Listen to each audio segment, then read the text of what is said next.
Because I think if we can master self-regulation skills and then you add compassion, and I mean holistic compassion for yourself and for others, to that self-regulation skills, you start to have individuals who can think beyond their own well-being. And that's what the world needs right now. We need a world where we realize that when Becky wins, Annie wins, because we're all interconnected. Hi, I'm Becky. Welcome to Short Story Long. In this podcast, we discuss ways you can integrate who you are into how you lead. Today's guest is Annie Paraison, a daughter, sister, aunt, fiance, and friend whose life and work are rooted in love, faith, and purpose. Grounded in hope and guided by faith, Annie is on a mission to inspire a world where freedom, love, justice, and a collective success take center stage. She's dedicated to fostering holistic well-being and empowering communities to embrace our interconnectedness as a source of strength and healing. Through her consulting agency, Love Before All, Annie is making that mission real, transforming lives, organizations, and communities by helping people rewire their brains, shift their mindsets, and prioritize total wellness. Welcome to the podcast, Annie. It's great to have you here today. Thank you for having me, Becky. You know that we'll be talking today about a key inflection point in your life. And I guess what I'd love to do is just ask you to give a brief overview of what that inflection point really looks like, and then we can dig into it a little bit more. Yeah, I would have to share in 2019, most of my professional career has been in nonprofit. And in 2019, the grant program I was working for was coming to an end. And I had the opportunity to either stay on with the organization or figure out what was happening. What was really important about this period is I'm usually a planner. Like I plan my life 3 years, Okay. 5 years at a time. And I made the decision to leave without a plan. And that's significant for me because I knew something, like my body was communicating something was going on. And it was so loud that it was like, I know you don't have a plan, but we can no longer be here. And what here is working in a nonprofit, there's like a scarcity mindset that's pervasive in nonprofit world. And in that, you start to see the cycles of oppression that is masked by good work. It is good work. It's just not dealing with the root of the problem. And that, I think now that, hindsight is 2020, I can name some of those things that were happening in my body. So I decided to leave my nonprofit work, my nonprofit world, and started a consulting agency a month before the pandemic hit. But I haven't looked back since. So here we are. Absolutely. Sometimes those are those inspired opportunities when you think, okay, so why not now, right? And one of the things that you mentioned there too, in terms of being a planner and being really prepared for things most of the time, I think that actually speaks to a lot of people, that to just make a split decision like that is a little unnerving. Talk to me a little bit about what led you to that place of that visceral feeling of, okay, I can't not do this next thing. It was two things. We talk about faith being a driving force. And when I say faith, I don't mean that in like a religious way. I mean faith in terms of there's this deep connection to source that once I started to listen to it, it gets louder and I have a better understanding or an inner knowing that this is the choice. This is the decision. So I don't have a lot of language to explain what that is outside of using the words, the inner knowing. Like my body kind of knows what the path is. And then I'm like, I'm trusting and I'm going. So faith in that way where I have a deep sense of belief in when these messages come, I'm just going to follow them. there was that. And then there was also, now I have a language to explain the systemic oppression that tends to overshadow a lot of the things that we do when we don't originally know the history of like how things came to be. One of the Mm. reasons why I love history is history really gives you the foundation and the root of how something came to be. And then when you have the understanding of how it came to be, you can understand and who it was built for. You understand better what it was meant to do. And for me as a leader, that information is very helpful in helping me to see what's the most compassionate way to start shifting that to being more a people centric, whether it was built for those people or not.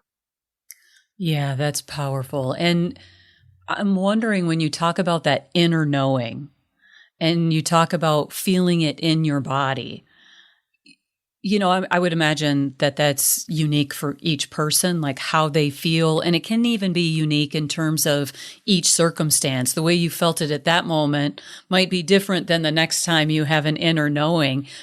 In that stage, can you talk to me a little bit about what that felt like where it was showing up somatically for you so that someone who's listening can kind of relate to that level of it? I think it in 2019, like that year, it showed up in I'm naturally joyful. That's kind of one of the things that I'm known for. The joy just comes out of me. And I noticed that was simmering down. It Mm. and I shouldn't say I noticed. I should say my supervisor noticed. She pulled me in the office and she said, I'm noticing your body language is different in meetings. You're not smiling as much as you used to. And I've been fortunate to been blessed with some really good managers. That conversation invited me to sort of explore more what was happening. So I will say a lot of it was unconscious. There was like a restlessness that was present. That conversation was a catalyst to like, okay, let's do some exploration because people are starting to notice. And Yeah. then from that, it turned into more of a, I would walk into the office and I felt so uncomfortable. I was like, ooh, this build coming into work was just so difficult. And it felt like I was filled with something I couldn't identify. And I'm like, I don't even want to be here.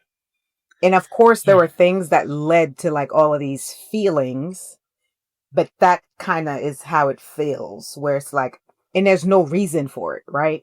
It's not like someone came up and did Said something. something, did something. Yeah. It's just you walking through that doorway in the morning, walking in for your day of work and recognizing, wow, I feel like I just walked through a shield and now I'm on the other side and it just feels so much different on this side. You mentioned there that most of your career prior to that had been in the nonprofit kind of environment and everything. As you think about the time that you had spent in that kind of work and maybe even in more formative times before you'd kind of gotten really deep into that work, what was it that drew you to that work? I want to say I fell in it by accident. I've always loved children. And once I decided I wasn't going to be a pediatrician because med school was not for me, I started teaching in early childhood. So I've taught Mm. infants, 1 year olds, all the way up to kindergarten. And when I taught, it was at a nonprofit private school. And Okay. that's how I kind of fell into it. After college, I was like, I don't know what I want to do. Let's just get a job. And then I wanted to work with children, started teaching, and then fell in love with it. And from there, the passion, not just for early childhood, but for human well being in general. Because I realized quickly when adults are well, children are well. That So makes sense. yeah. So it became like, oh, I love children. And if I could, I'd work with them and leave out the adults. But I quickly realized as a teacher, you can't love and set children up for success if you're not giving the adults in their lives the skills that they need to properly support healthy brain and child development. And Yeah. that's sort of kind of where the passion for it grew. And as I was in it, nonprofit world, they do great work. Often I think they are stuck in their own world, and we sometimes forget to involve the rest of the world, the rest of the sector that can actually lift up the work that we're doing and do it more holistically. And that is stemming from like everyone's looking for funding. So there's just a natural crabs in a barrel type of attitude where I have to get to it first instead of which is, I think it's being lifted up more now because grants are kind of requiring more collaborations.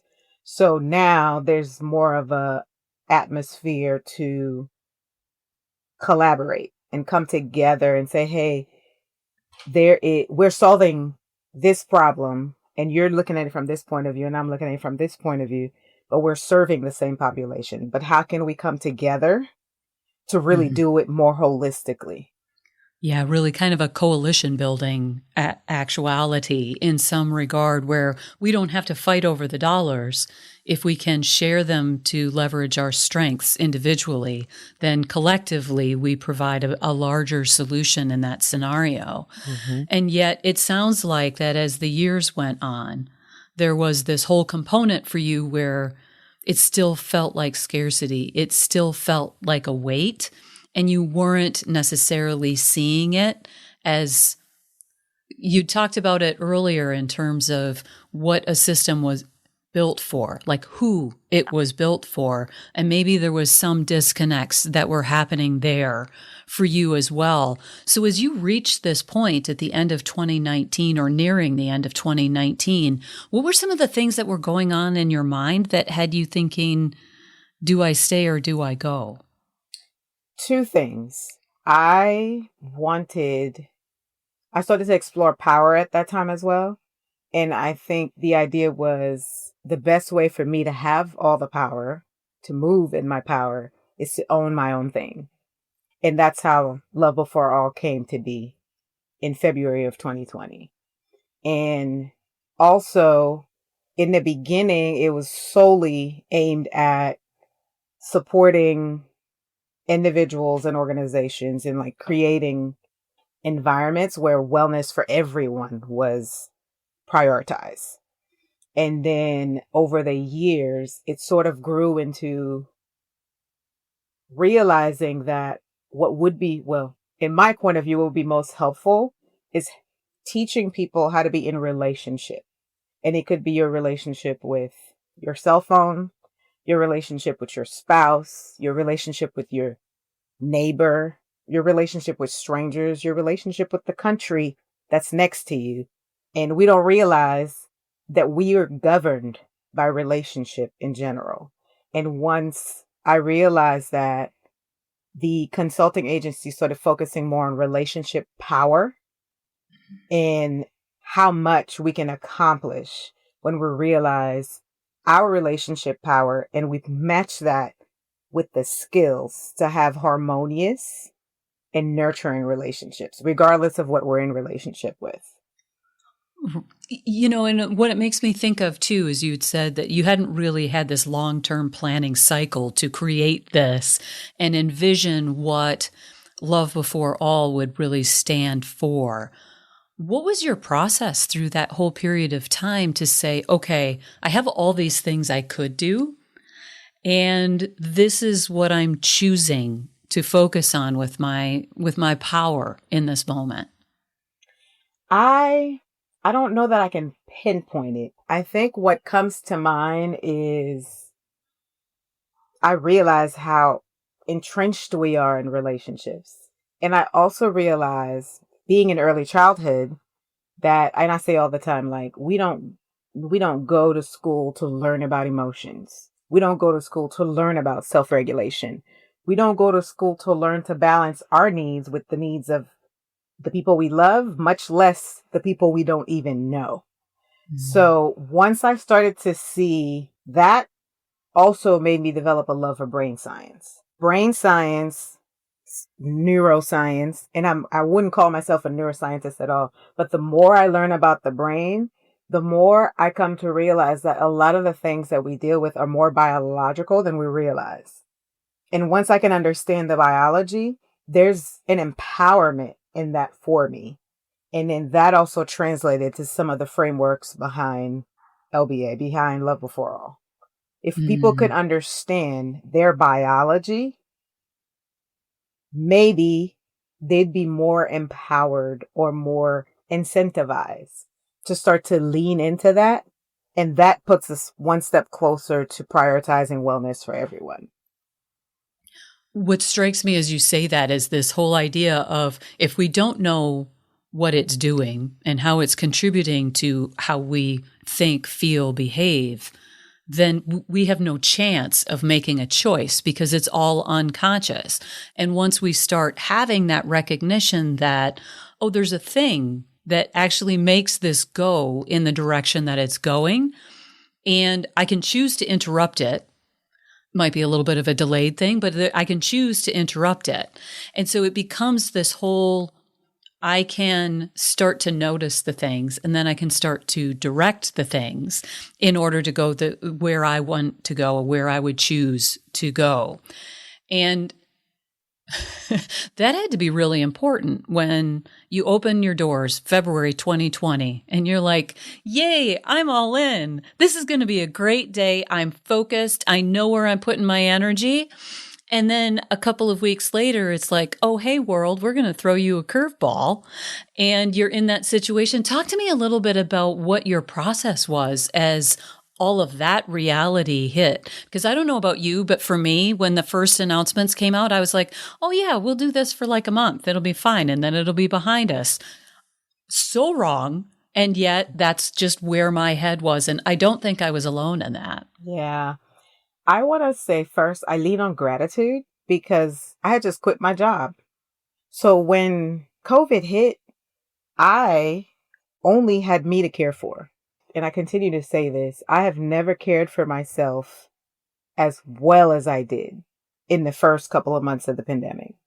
Because yes, I had just opened my consulting agency, and I was in a creation mode. In creation mode, I realize is where I thrive. Like I love we're building this. What's the mission? What's the vision? And which over the a course of almost 6 years now has changed multiple times because Of course. it needed to reflect the metamorphosis that the organization has gone through. And when I say metamorphosis, it's not that the organization changed. It's that I started to get better language to clarify what it was that Love Before All was. And like now I'm remembering I was sitting on a bed. I did the filing for the organization and I went into creation mode. So in the first few months, I appreciated the pause. It's because I feel like COVID just pressed pause for everyone. Yes. And I appreciated the pause to really deepen self-awareness. Well, the reason why I say I'm grateful is because of the pause, I didn't have anything but time to deepen self-awareness and really explore what it was that I wanted my impact on the world to be. So those first few months, I did a whole lot of nature walks, a whole lot of meditating, a whole lot of drafting and redrafting, completing a business plan that has changed over time. And it it was scary, given the times. And at the same time, it was a very meaningful and deeply spiritual time for me. That actually makes so much sense to me because there's just all of a sudden, there's no other distraction. There's nothing else that's pulling at you. Well, I won't say there was no distraction because let's just say we were all kind of going, what's going on? What's happening right now? But at the same time, from what you're talking about, there wasn't other kinds of things that were drawing your professional attention in a different way. And it was an opportunity for you to sit with that and not feel any kind of compulsion to do it faster than what you were doing. And naturally, I'm going to notice here that you still did some of the planning. It's just not before you made the decision. So your planner self still kicked in, Mm-hmm. but you made the decision to do it. And it sounds like resolve to, I will sort this out and build a plan for myself because it's one of my superpowers. It's one of the things I do really well. And I will do that. And then I can move forward beyond that phase and action the plan. And I'm curious because, like you, mine evolved and changed. In fact, there was a whole series of questions that I had gone through probably every 6 months after I started my practice, where I kept on saying, do I still think this is true? Do I still feel like this is the focus area that I choose to have? And there were small, really minor adjustments, I would say, that would clarify, as you mentioned with that. What kind of planning methodologies do you typically use? So if someone was at this stage right now and they were thinking, you know what, I want to do this, I want to start something myself, what helped you create that vision and mission for yourself? Yeah. I think I turned that into a service for others too. And what it looked like is getting aligned is always first, is knowing what your values are. And I know there are a couple different ways you could figure that out. And the best way is really through interviewing the people who are closest to you because they have information you don't. And also, once you have the information from the interviews, doing some sort of a data analysis. Okay, yeah, this from this person. Yeah, I know. I don't know how well I'll take that all the way. So you pretty much use the information to really see what aligns. And I think going through the process for me, I realized was a freedom, fairness, and love just kept coming. And then through research and more self-development, I realized that I can package compassion. It's like, so how do we grow? Not just self-compassion, but compassion as a whole. And that sort of includes the freedom, the fairness, and the love. So we move from having these three sort of focus to just having one focus for Level for All. And that's how do we focus on growing compassion from the inside out. Mm. And then it transformed to, oh, I'm a unit of a community. I'm the unit of an organization. As I get well, the organization as a whole gets well. So the idea is to start by growing compassion within the individual. And then as each individual in the ecosystem grows their compassion, you start to see an influx of compassion in the ecosystem as a whole. And then from there, you take one ecosystem, and if that's duplicated in multiple ecosystems, that's when you start to see a whole shift in the world's capacity for compassion. Yeah, the phrase that it makes me think of is systems thinking. It's one of the things that I preach about. And I don't even just talk about it. I preach about it. And because you do not only affect yourself, right? And it becomes what happens for you when you weren't smiling the same way or with the same frequency in those meetings and it was noticed, then that's a signal that something has changed for you. And then you start to also recognize that it's affecting other people. And our emotions are contagious, right? Up, down, sideways, wherever we go, our emotions are contagious. Our thoughts are contagious as well, even when they're not spoken out loud, as it turns out.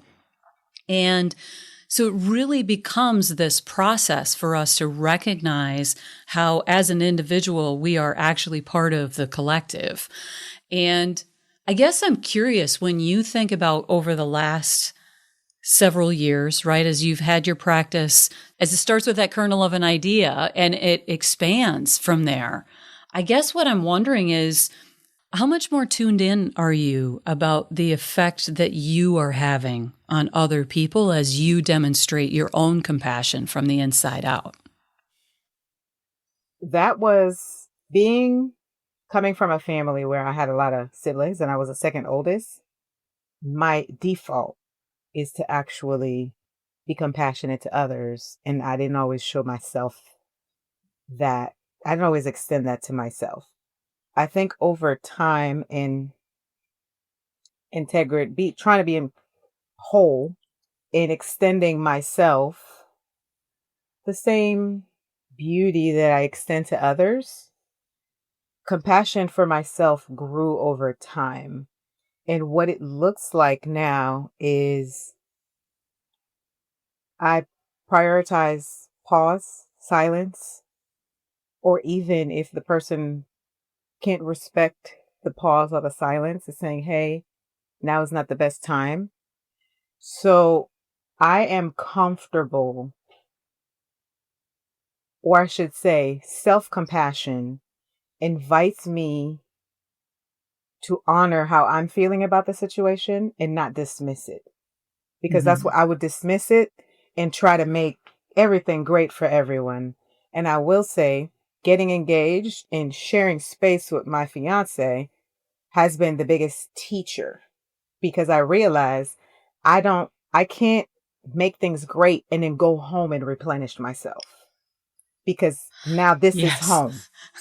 Right. So with that, I was offered an opportunity to really deepen self compassion in a way that doesn't just honor the people around me. It also Mm-hmm. added a layer to the way that I approach the work too. In I started saying it's important to balance your needs and the needs of the collective because I'm starting to realize they're both equally important. And with that, what it looks like, my biggest friend is pause and breathe. You're triggered, pause and breathe. Or you feel this was an injustice, pause and breathe. What pause and breathe does is when you're pausing, you want to ask, for me, one grounding question that always brings me back to the person that I want to be, not the person that I am. I always tell people, please judge me for the person that I want to be, not the person that I'm showing up as in the moment. And the person that I want to be is loving. So I'll ask myself, what's the most loving thing you can do in this moment? And the most loving thing for everyone, including me, sometimes is now is not a good time for this conversation. Or I understand this is an injustice towards me, but I sense emotions are high and now is not a good time to bring it up. So let's hold this individual that is in front of me now, get them regulated or offer them the support and skills they need to regulate, and then figure out a time to bring in when this happens for me. Here are the most helpful way to deal with that. And Mm-hmm. I think that's been the biggest support. And this is where I'm recognizing the wisdom in quietness and the wisdom in understanding. Yes, this needs to be said, but does it need to be said right now? And recognizing those differences, I think, are extremely important in keeping relationships harmonious and nurturing, and also instilling trust. Because people know I'm going to hold you, but I'm also going to teach you the best way to stay in a harmonious relationship with me.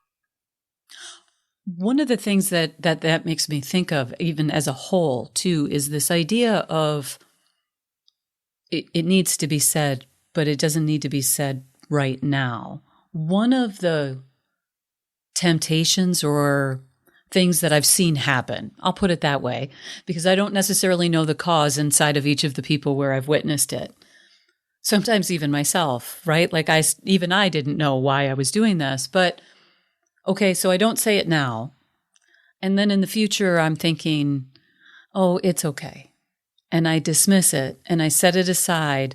And I refer to this as a bonfire of matchsticks, where each time I dismiss it and set it aside, it's just another matchstick onto and all of a sudden one of them accidentally gets lit somehow and drops on. It's a poof. Yep. And the whole thing flares up and the person's reaction is not aligned with the actual occurrence, right? Because it's all of this history that has built up. Because in that moment, they didn't go back then and address that thing that they held and recognize it was important to say, but didn't say. Mm-hmm. What are the kinds of things that you think about in terms of what you've learned around managing that balance of sometimes we recognize I thought I needed to say it and maybe I just don't need to, versus that rationalization of, I really don't want to have to say it. So I'm going to tell myself I don't have to, so I don't. I think the first thing that comes to mind for me is patterns. If it's something is a one occurrence, a lot of times you're hungry, you're tired, something happened. And I typically don't address one time occurrences. Once you can establish a pattern though, and I would say three, two, some people can't make it to the third, but once I can identify three separate occurrences that kind of form a pattern, then it's time for us to have a conversation. And always ask too, because we can't just assume people care about how we feel. Or Fair. we hope. And that's why I always lead with a question. Is now a good time to address something with you? Because if they tell you no and you keep going, more than likely you're not going to get anywhere anyway. And that's the wisdom in knowing when to say the thing.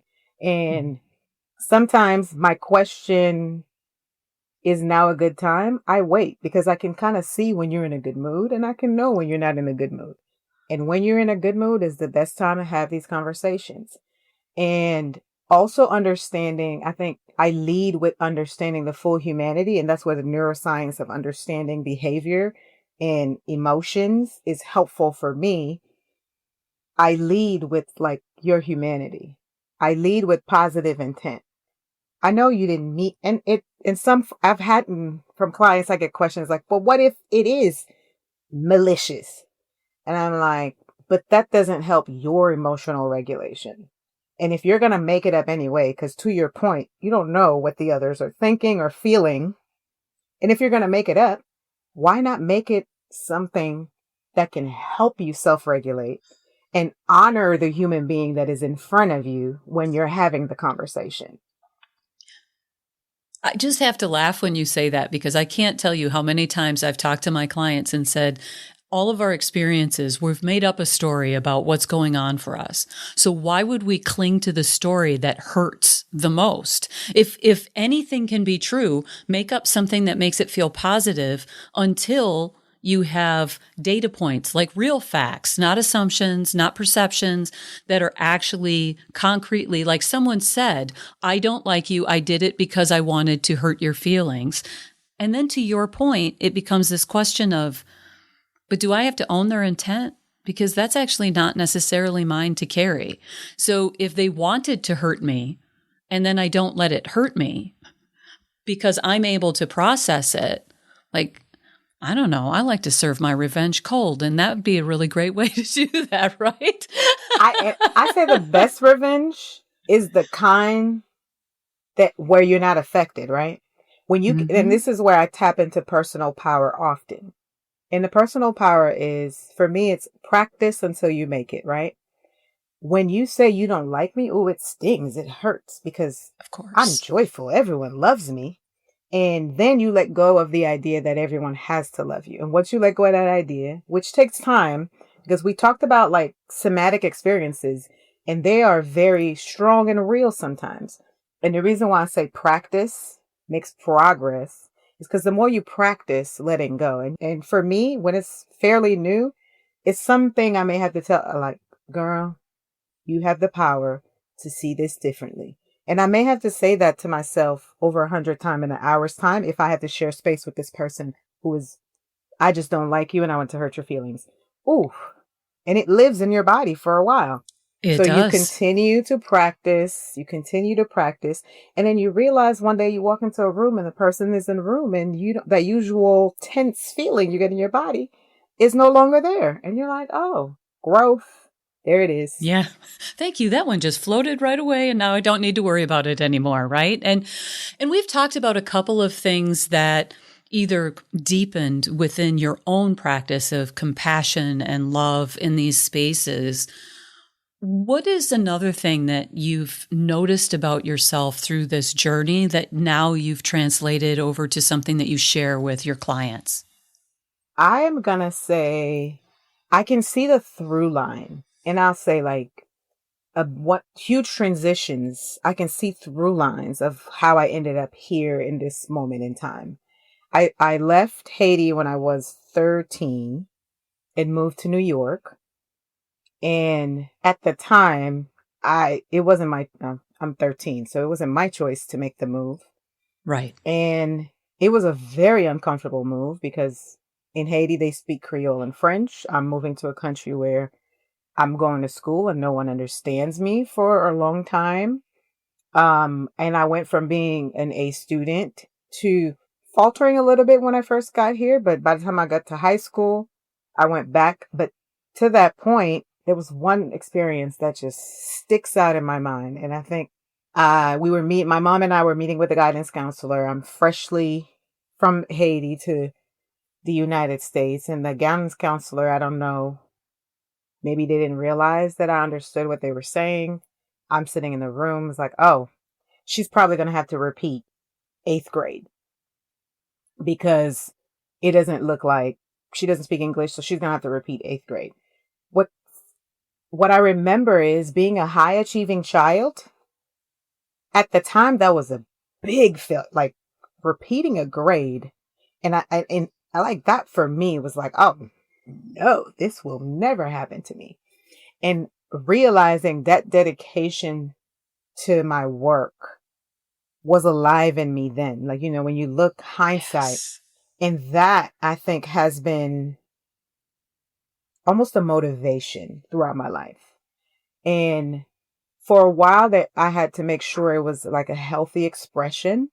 I had to make sure that it was expressing itself in a healthy way because I didn't want to prove to the world that I could do it. Because in that moment, I wanted to prove to that guidance counselor that I could do it. I ended up being the valedictorian in my high school in New York. So it was one of these things that I realized they can be motivators, but for a while there was a exploration to make sure that there wasn't a negative impact of me needing to show the world that I could do it, that was acting out in the things that I created. But that was a really big one that I see play out because I think having lived in a third world country, there's a perspective taking that I can take that is almost a superpower for me.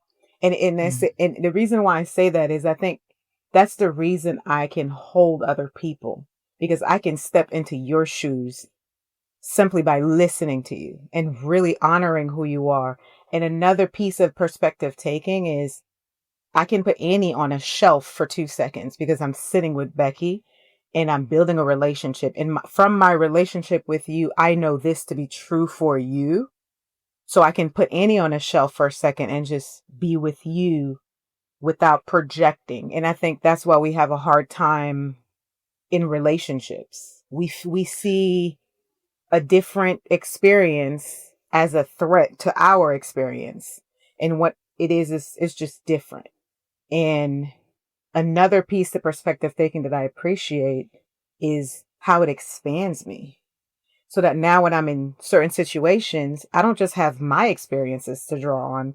I can draw on Becky's experiences as well. So now there's an expansion that sort of happened when you're open to taking a different perspective and genuinely doing it without judgment of the other person, with accepting fully that our different experiences, there's beauty in it. Yes. And one of the things when you describe your experience there with a guidance counselor that occurs to me, I actually, it's so funny too. I have to mention that there was a parallel. I was the same age when I moved from one community to the next, was in with someone. I don't know if it was the principal, guidance counselor, whomever was there. And I was there with my dad, who wasn't a fighter, right? Like he was a peacekeeper. He was not a fighter. You got him angry, he was going to fight. But until then, he was a peacekeeper. And they weren't going to have me progress in mathematics. And, they were like, oh no, she'll have to do this because she didn't have that. And he looked at them and said, no, I think you'll let her try. And I thought, wow, there's some advocacy. But the thing that it makes me think about, and I'm wondering if this is true for you at that time as well, is what a pivotal point in a young girl's life in terms of her recognizing her identity is exactly around that age, and how much that imprints in terms of your experiences before that and after that. And really kudos to you for the recognition of, I could turn this into making it all about gaining that external validation all the time, or I could seek some awareness around this so that I'm actually building myself up based on the things that I have power over and the things that I actually care about. And these are the things that really matter to me. It makes me think of back to when you were talking about creating the values and really formulating that into something powerful. As you look at where your business is now and where it's going forward, because let's be real, we both know right now. I mean, I don't know you super well, but I know you have a plan. This is what I've heard from you today, is that you have a plan. What does that look like if you were to project 5 years out? What is it that you would love to accomplish? Right now, and I say right now, the vision, because the vision shifts. It always changes. But Sure. right now, actually, it's always been a version of this. It is using that framework to shift not just homes, because I love children, and wherever there are adults who are working with children, I'm there. Because I think when adults have the skills they need to be successful, they inherently just transfer those skills onto the children that they care for. But the vision is really to use those frameworks to offer skills for self-regulation. Because I think if we can master self-regulation skills, and then you add compassion, and I mean holistic compassion for yourself and for others, to that self-regulation skills, you start to have individuals who can think beyond their own well-being. And that's what the world needs right now. We need a world where we realize that when Becky wins, Annie wins, because we're all interconnected. And the example I always use is COVID started in China, and yet somehow it shut the entire world down.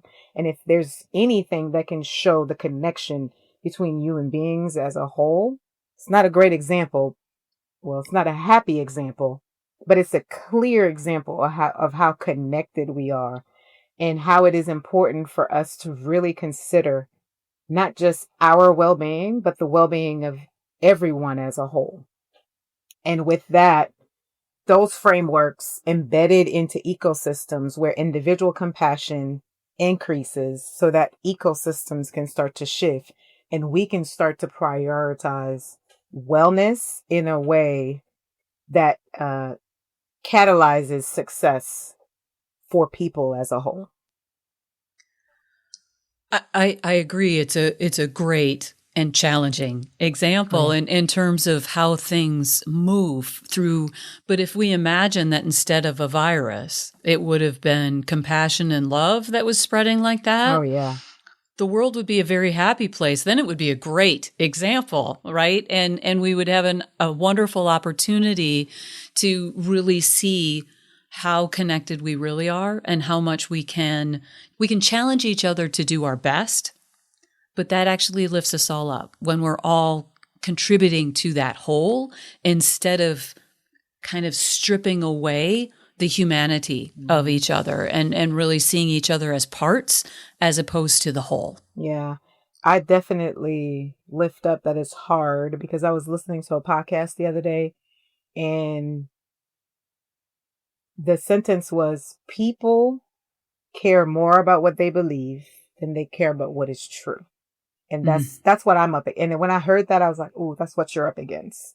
You're up against people holding on to their beliefs more than they will hold on to the fact that the amygdala sees yelling as a trigger, as a threat, sees the fact that I think you're promoting this person over me because of my color." They don't see that those are very real biological facts that come into play in our relationships. And if you don't believe it, then you don't, to your point earlier, you're not going to do anything about it. When it's unconscious, you're unaware that it is affecting your everyday life. Absolutely. And it's one of the things that when I went through coach training, one of their foundations was actually, and I struggled so deeply with this one, though I do accept that it's true. I just didn't like that it was that belief is more powerful than truth. And the idea there was we have all of these limiting beliefs. Those beliefs can actually shift from being limiters to becoming expanders. And so if we can consciously shift that, when we start to feel smaller, what we call in the practice that I use, catabolic energy as opposed to anabolic energy, when we notice it pulling us down, then we can say, wow, there's a reason that that's happening. And even if we have an unconsciousness around something, we can actually flip that and go, this might be worth investigating. And when you were having those feelings and that restlessness and you couldn't put a name to it, it seems to me that that was one of those signs that you saw that said, we should inspect this a little bit more closely so that we can be a little bit more conscious about the direction that we're going with some of these things. Mm. I'm curious, Annie, if there's anything that we haven't talked about that you would be interested in discussing today. I think we did a pretty good job touching on most of everything. Well, I just want to tell you how much I've appreciated our conversation today. Thank you so much for joining me on the podcast today, and I look forward to future conversation. Thank you so much. Appreciate the collaboration. If you have interest in connecting and learning more about today's guest, check out the show notes for ways to connect and follow up. Thanks for listening. If you found this episode helpful, share it with someone who could benefit from it. Until next time, I'm Becky Fraser, reminding you to integrate who you are with how you lead. Okay, bye.